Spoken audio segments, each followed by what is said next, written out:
Hold on, before you reach for that spray bottle or worse, call someone to dump chemicals all over what God gave you, I need you to stay with me for the next few minutes. Because what I am about to show you changed everything in my garden, and it might just change yours too. You know what is funny? The gardening industry spends billions of dollars every year convincing you that you need them, that without their sprays, their pellets, their synthetic cocktails, your garden is finished. But real gardeners, the ones who have been doing this for 40, 50, 60 years, they knew something your local garden center will never put on a label. Plants protect each other. They always have. And number 7 on this list, the one that has been sitting in your neighbor's yard this whole time, that one is going to absolutely surprise you. Stay with me. Because by the time we get to the bonus at the end, something that has never appeared in any mainstream gardening book I have ever read, you are going to look at your garden completely differently. This is not just a pest control list. This is a survival system your garden is begging you to put in place. Let's get into it. My name is David. Now, before I give you the list, let me tell you where this information comes from, because I am not going to waste your time with guesswork. Researchers at Iowa State University published findings confirming that catnip, yes, regular catnip, contains a compound called Nepetalactone that is actually more effective than DEET at disrupting the odorant-binding proteins mosquitoes use to find you. That is not a folk tale, that is peer-reviewed science. The U.S.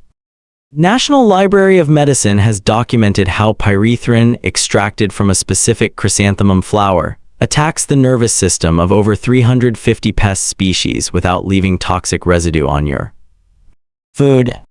And the University of California Agriculture and Natural Resources Extension published studies on marigolds showing they release a chemical called Alpha-terthienyl directly into soil, killing harmful root knot nematodes before you even know they are there. This is not a random story. This is a garden pharmacy that your creator already put in the ground. If you have been gardening for years, maybe decades, and your soil is getting harder, your yields are getting smaller, and the pests keep coming back no matter what you do, I want you to know that is not your fault. You were taught the wrong system. You are the kind of person who gets up early, tends what has been planted, and prays over a garden bed the same way you pray over your family's table. That kind of faithfulness deserves a garden that actually works with you. And by plant number 5, you will understand exactly why your soil is compacted, and which plant on this list is the natural answer for breaking it back open. We are also going to cover a trap crop strategy that sounds almost too simple to be real, and a bonus technique at the very end that even master gardeners miss completely. You will want to share this one. Plant 1, Marigold Tagetes SPP. The underground assassin. Let's start with the one most people already have, but almost nobody is using correctly. Marigolds are not just pretty, they are biological weapons against pests living in your soil right now. Research published through the University of California Extension confirms that marigolds release a compound called alpha-terthienyl from their roots. This chemical is lethal to root knot nematodes, tiny soil worms that attack the roots of tomatoes, peppers, and squash, causing wilting that looks like drought stress. The trick? You cannot just plant 1 or 2 at the edge. You need a dense planting, at least 1 marigold every 12 inches around your vegetable beds, and you need to let the roots do their work for a full growing season. Then let them die back and till them into the soil. That is when the real chemical release happens. This is the plant that turns death into medicine, waste into wealth. Plant 2, Catnip Nepetalactone, the mosquito terminator. Here is the one that shocked me when I first read the science. Catnip, not as cute as it sounds. Scientists at Iowa State University found that Nepetalactone, the oil in catnip, repels mosquitoes by binding to the same odorant proteins that DEET targets. But here is the part that matters. It works at concentrations roughly 10 times lower, meaning the plant itself, simply growing nearby, releases enough to disrupt mosquito navigation without you spraying anything at all. Grow catnip around outdoor seating areas and along the borders of your vegetable garden. Crush a few leaves between your fingers before you sit outside. And if you have cats, yes, they will roll in it. Plant extra. By the way, plant number 7 uses a similar strategy but targets a completely different pest that most senior gardeners battle every single summer. Stay with us. Plant 3, Basil Ocimum basilicum, the invisible fence. You probably already grow basil for your kitchen. Good, now let it earn its keep outside too. Basil emits volatile oils, linalool and eugenol, that confuse and repel aphids, whiteflies, and tomato hornworms. These are the 3 pests that can destroy a tomato crop in 2 weeks if left unchecked. Plant basil within 18 inches of your tomatoes, not just for culinary companionship, but as a functioning chemical barrier. Here is what nobody tells you: let some basil bolt go to flower at the end of the season. The flowers attract predatory wasps that hunt caterpillars and aphid colonies. One bolted basil plant brings in dozens of natural hunters. You are not losing the plant. You are upgrading it into a recruitment center for your garden's defense army. Plant 4, Chrysanthemum cinerarifolium, the natural nerve agent. This flower is the origin of pyrethrins, one of the most widely studied botanical insecticides in the world. According to the U.S. National Library of Medicine, pyrethrins attack voltage-gated sodium channels in the nervous systems of insects, causing paralysis and death in over 350 pest species. Commercial products extract and concentrate these compounds, but growing the plant itself creates a passive field of protection. Dry the flowers, crush them, and dust the powder around plant bases where slugs, beetles, and ants travel.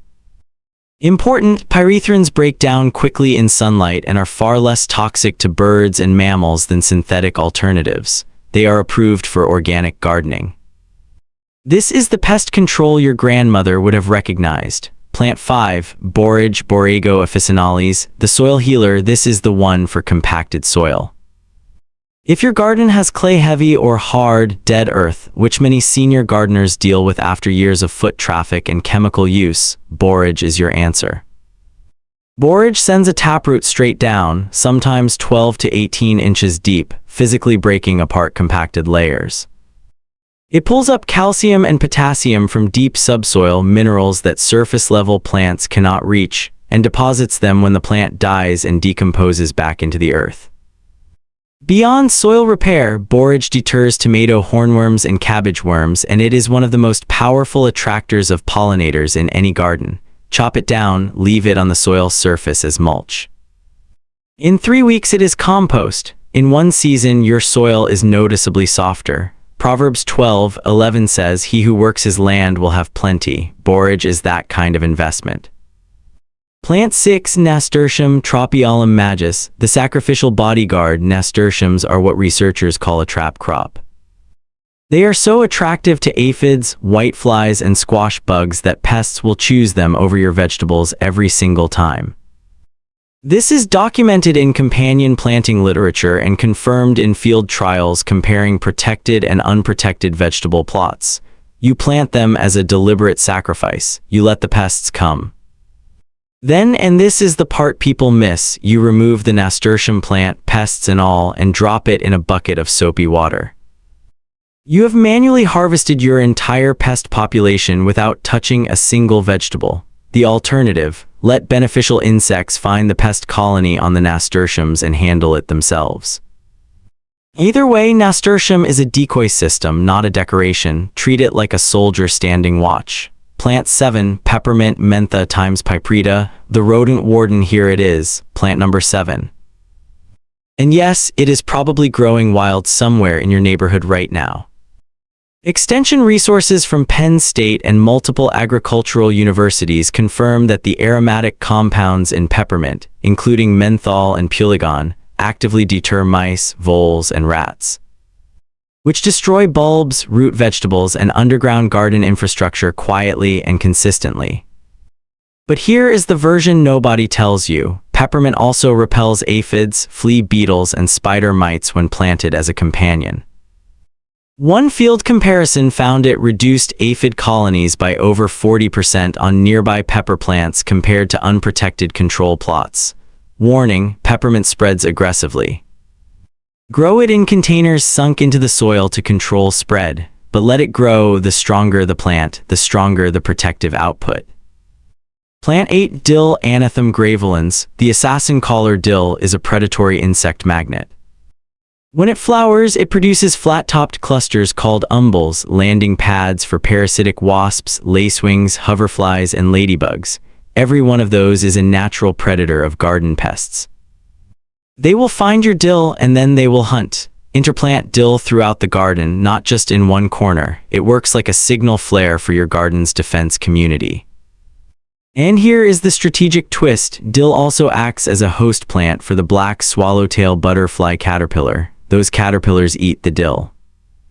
That is okay because by then the dill has already done its job. You are not losing the dill, you are cycling it. That is a complete ecosystem operating exactly the way it was designed to operate. Plant 9. Garlic Allium sativum. The biblical fumigant garlic releases allicin, the sulfur compound responsible for its smell, and that same compound is a broad-spectrum repellent against aphids, Japanese beetles, spider mites, and even some fungal infections on nearby plants. Plant garlic cloves around the base of roses, fruit trees, and berry bushes. The allicin evaporates upward and creates an invisible chemical barrier. It also repels deer and rabbits, two visitors that no fence ever seems to stop for long. Garlic has been used as a garden and food protector since ancient times. Numbers 11:5 records the Israelites mourning their garlic when they left Egypt. That is how valuable this plant was to people who depended on the land. Ancient people knew what we are only now rediscovering. Soak crushed garlic in water for 24 hours. Strain, add a few drops of liquid dish soap and spray directly on aphid-infested plants. Results within hours, free, no chemical residue. Plant 10. Lavender Lavandula angustifolia. The pest disorienter, lavender produces linalool, camphor, and 1,8-cineol, well-documented aromatic compounds that disorient moths, fleas, flies, mosquitoes, and even ticks. These oils work through continuous passive release. Every warm day, every light breeze, the plant is working. Plant lavender at garden entry points, near seating areas, and along pathways where you walk. Every time you brush against it, you release more oil. It works for you every single day without any effort. And here is what makes it perfect for where many of you are starting right now. Lavender thrives in poor, dry, slightly alkaline soil, the exact conditions that compacted and neglected garden soil often already has. It does not need you to fix the soil first. It starts working in the conditions that are already there. That is not a coincidence. That is provision. What they are not telling you, I want to stop here and say something that your garden center will never say out loud. The reason companion planting fell out of mainstream gardening advice in the 1950s has nothing to do with whether it worked. It has everything to do with the fact that it was free. You cannot sell a marigold root system. You cannot patent catnip oil. There is no profit margin in telling you to let your basil flower. And yet the Cherokee, the Haudenosaunee, and dozens of indigenous farming communities were using these exact companion systems centuries before synthetic pesticides existed. The Three Sisters planting corn, beans, squash is a documented pest management system, not just a food production method. We called it primitive. Turns out it was advanced systems thinking. The truth is you are not missing information, you were redirected away from it. The volatile oil corridor, never in mainstream books. This is the one, the bonus. And I genuinely have never seen this technique written in any gardening book I have owned in 3 decades of growing. It is called the volatile oil corridor. Here is the principle. Aromatic pest-repelling plants, peppermint, lavender, basil, catnip, work by releasing volatile compounds into the air around them. But that protection has a radius.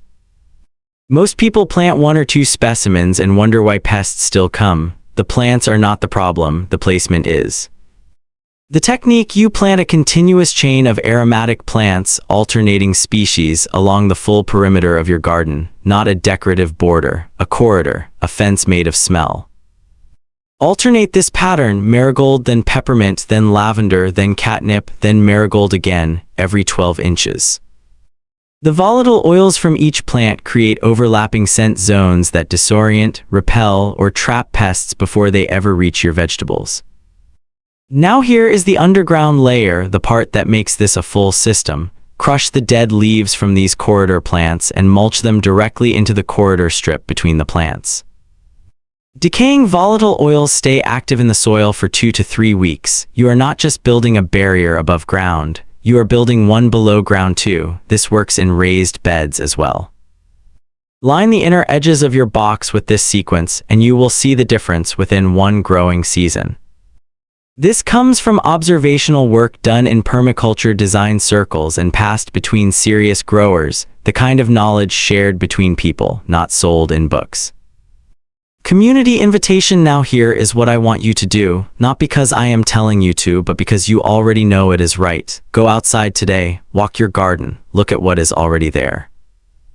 Then ask, what can I add? Pick just one plant from this list, whichever one your gut says first. Start there, plant it this week. That is it. That is the whole first step. And then come back here and tell me in the comments below which plant you are starting with and why. Because this community is built on people who believe that good things come from good ground. And I genuinely want to hear your story. If you have a son, a daughter, a grandchild who has been telling you to just use the chemical spray and be done with it, share this video with them. Not to argue, just to show them there is another way, one that has been working for centuries longer than the bottle ever has. One more thing, if this kind of knowledge, the deep, tested, plant-based kind, is what you want more of, subscribe to this channel. Not because we post constantly, because when we post, we mean it.